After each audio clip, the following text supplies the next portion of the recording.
आखिर यह विष किसने पिला दिया भीम को और नदी में ही फेंक दिया? ऐसा दुर्व्यवहार कौन कर सकता है भीम के साथ? मित्रों, और नदी में फेंकने के बाद भीम नागलोक पहुंच गए। आइए इसी से जुड़ी एक कहानी आज हम आपको सुनाते हैं। जी हाँ मित्रों, आप सभी को पता है बचपन से ही कौरवों और पांडवों के बीच बनती नहीं थी, और पांडव और कौरव हमेशा ही इनके बीच विवाद होता ही रहता था। इसका प्रमुख कारण था कि दुर्योधन और उनके मामा शकुनी हमेशा से भीम और पांडुपुत्रों को मारना चाहते थे और उनसे दुर्व्यवहार ही पसंद करते थे।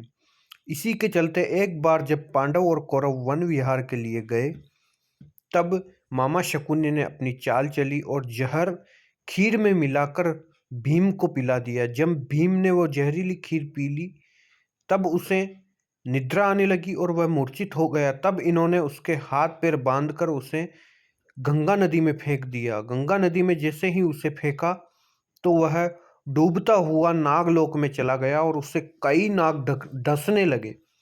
जब उसे नाग डस रहे थे, तब नागों के जहर की वजह से जो उसे खीर में जहर पिलाया गया था, वह जहर नष्ट हो गया और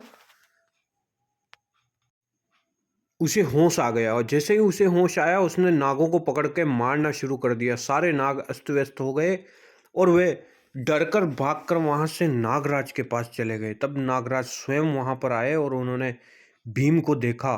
तब उन्होंने पहचान लिया कि यह तो उनके ही रिश्तेदार हैं, अर्थात भीम के नाना और नागराज के नाना दोनों भाई भाई थे। इस प्रकार उनके मित्रता बढ़ गई और नागराज ने उन्हें 2 प्याले पीने को कहा कि यह अमृत पान है, इसे पीकर तुम शक्तिशाली हो जाओगे। और उस एक प्याले में कई हजार हाथियों का बल था। तो नागराज ने उन्हें 2 प्याले वह अमृत पान करवा दिया, जिसकी वजह से भीम में कई हजार हाथियों का बल आ गया। इसीलिए कहते हैं कि भीम के अंदर 10,000 हाथियों के बराबर बल था। इसके बारे में कोई एक्चुअल तो बता नहीं सकता कि आखिर अमृत पान करने के बाद भीम में कितना बल आया था, लेकिन अगर आपको पता है तो कमेंट करके ज़रूर बताएं। जानकारी कैसी लगी कमेंट ज़रूर करें।